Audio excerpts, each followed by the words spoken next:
Halo, Bwana Yesu asifiwe. Nafikiri nimesha rekodi video kadhaa sasa. Jina langu ni Rebecca Mwasa. Sasa huko tulikuwa tunafanya yani kama introduction, ilikuwa kama utangulizi. Sasa hebu tuombe tunavyoelekea sasa kuanza somo, lakini itakuwa bado ni utangulizi katika somo. Sasa nimeshapita kwenye mengi, jinsi ambavyo ni natamani kuweza kurekodi hizi video ili tufike mahali tuwe na uhakika wa kuingia mbinguni. Basi tumshukuru Mungu. Baba, katika jina la Yesu, lihimidiwe lipewe sifa jina lako takatifu kwa wema na fadhili zako. Asante kwa sababu Bwana unatupenda, unatujali. Ndio maana unataka tujifunze masomo haya. Tumeanza na utangulizi. Baba, tunapoenda kuanza utangulizi kwa ajili ya somo hili, Bwana ninakusihi ukapate kuweza kusaidia, uweza wako katufunike, hata ukapate kuona Bwana tunaelewa yale ambayo tunapaswa kuelewa. Baba, sina Mungu mwingine ila ni wewe ambao unaweza kunisaidia. Saidie sasa unapoenda kuanza kujifunza somo hili katika utangulizi huu, ukapate kuwa pamoja nasi Bwana Yesu, katika jina la Yesu. Amen. Amen. Sasa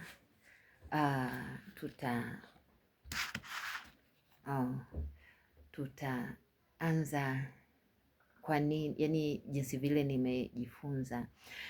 Nilikutana na dada mmoja wakati niko Dodoma. Sasa hivi kwa muda kidogo sipo Dodoma, lakini wakati niko Dodoma nilikutana na dada mmoja.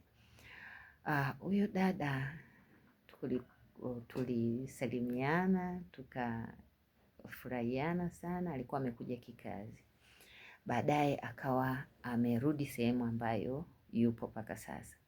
Sasa mimi nilienda hiyo sehemu. Nilipoenda siku hata na wazo la kuonana naye. Yaani nataka nielezee jinsi gani ambavyo niliweza kujifunza haya maombi. Kwa hiyo nilikuwa sijapanga kuonana naye, lakini nilikasikia ananiita. Alivyoniita nikawa nimeenda, tukasalimiana, nilifurahi sana. Lakini baada ya hapo nikawa nimeondoka, lakini Jumapili iliyofuata pia aliniita, tukawa tumeongea, ndo tukaongea zaidi, na baadaye ndo akanipa kuwa kuna maombi, yani kuna maombi ambayo nikikufundisha na hisi yatakuwa mazuri na yatakuwa msaada sana, hasa wakati unaumwa. Wakati huo ndo nilikuwa nimeshapona kansa, lakini bado nimekuja kwa ajili ya mishipa inayosinyaa ya kwenye moyo na moyo uliojaa maji. Basi ndo akawa amenifundisha hichi kitu ambacho nataka kukufundisha wewe pia. Kwa hiyo pamoja na udhaifu wangu, lakini nilijifunza ni maombi. Nasema ni maombi ya kupatana na Roho Mtakatifu kivitendo. Yani maombi ya kupatana na Roho Mtakatifu kivitendo. Yani kuna kupatana na Roho Mtakatifu kivitendo. Yani kitu ambacho kinaweza kufanya kazi. Yani sisemeje, yani tunafanyaje? Yani tunafanyaje ili kumpata huyo Roho Mtakatifu? Yani tutembee naye kivitendo kabisa. Tunafanyaje? Ndo haya mafundisho ambayo yako mbele yetu. Kwa hiyo wewe ambaye unatamani sana kuingia mbinguni, unatamani sana kuwa na Roho Mtakatifu kivitendo, huu ni muda wake. Kwa hiyo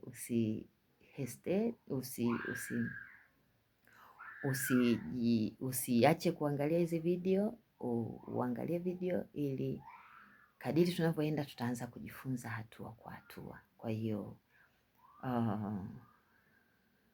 baada ya maombi haya ndo nilijiona nimepata uponyaji. Nilianza maombi haya nikiwa niko hoi sana, nikiwa nina uzito 47 wakati mimi urefu wangu ni kama sentimita 168, lakini nikawa na uzito 47. Ukifanya mahesabu ya body mass index utaona kabisa kuwa nilikuwa niko na malnutrition.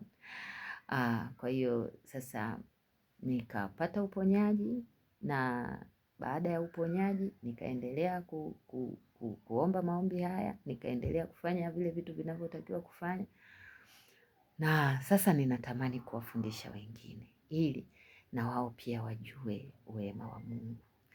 Basi nisifanye iwe ndefu sana hii video.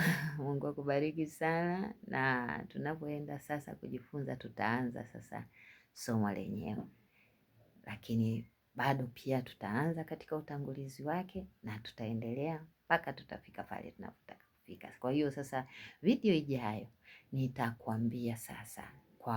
nitakwambia kwa mapana na marefu hili somo, haya masomo tunaenda kujifunza ni yapi na yanafanyaje kazi. Kwa hiyo nitafafanua katika utangulizi, alafu baadaye tutaendelea. Mungu akubariki sana. Shalom, shalom. Usiache kusubscribe, pia usiache kulike na kushare ili watu wengi waone video hii. Ninatamani sana kama dunia nzima ingeona video hii, kwa wale ambao wanajua Kiswahili. Basi Mungu akubariki. Shalom, shalom.